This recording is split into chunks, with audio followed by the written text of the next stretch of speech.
Welcome.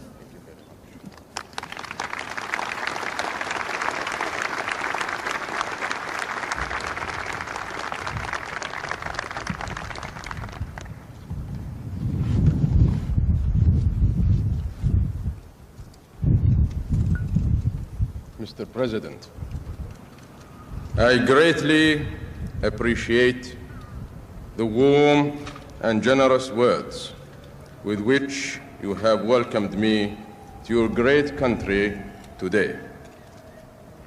It gives me particular pleasure that this, my first state visit, should so happily coincide with the 150th anniversary of the establishment of those friendly relations which have remained constant between our two countries to the present day.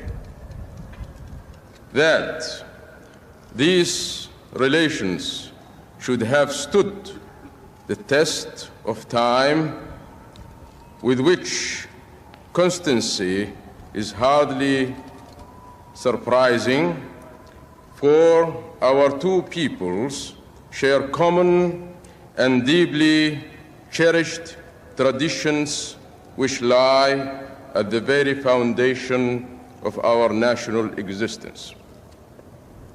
Indeed, it was these profound beliefs in tolerance, justice, and determination to defend freedom and to uphold the sanctity of human rights which provided the great impulse which brought men from many parts of the world more than 200 years ago in a pilgrimage to this beautiful land to realize their dream of a new life and to found a national which would enshrine those principles forever. Mr. President, over the years, the United States of America has striven unceasingly to make this world a better place for humanity. But nothing you have achieved has surpassed the example of your steadfast championship of those principles, often at great sacrifice and in the face of the most daunting obstacles.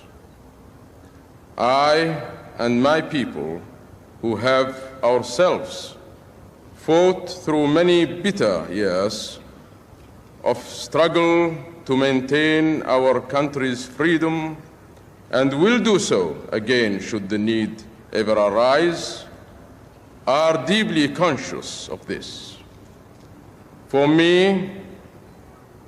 we know from our own experience that peace must go hand in hand with dignity and freedom, that life, if it is to be worth living, can only be founded on justice and respect for humanity, and that these prizes are not easily won or preserved.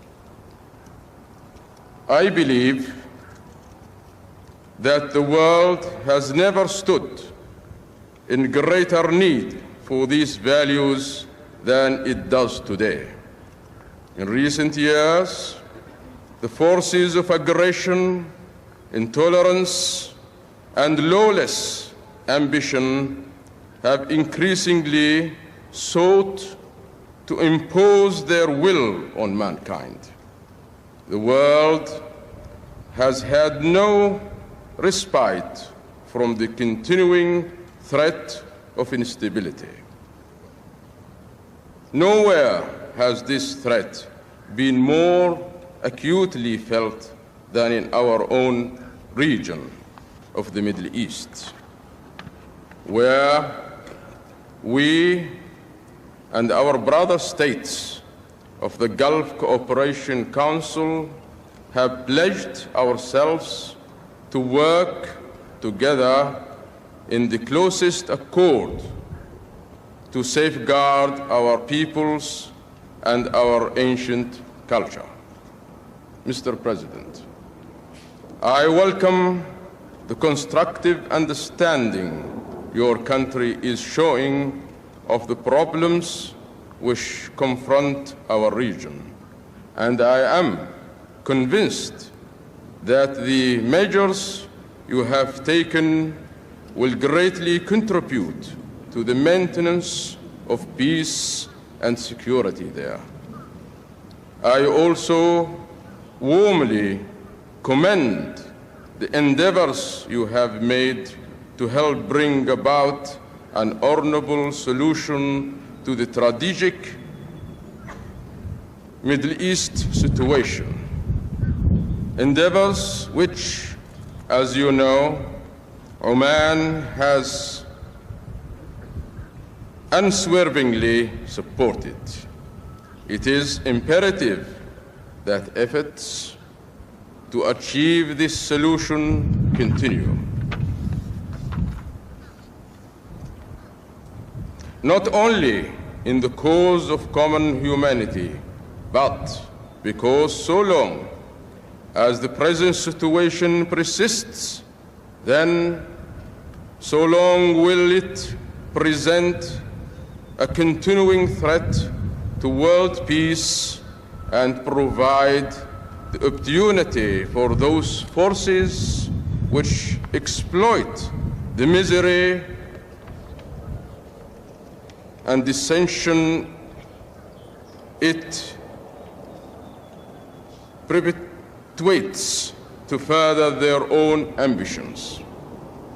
Mr. President, I am sure that my visit will not only serve as a reaffirmation of the cordial relationship that has for so long existed between our two countries, but will further strengthen the mutual confidence and understanding upon which that relationship rests.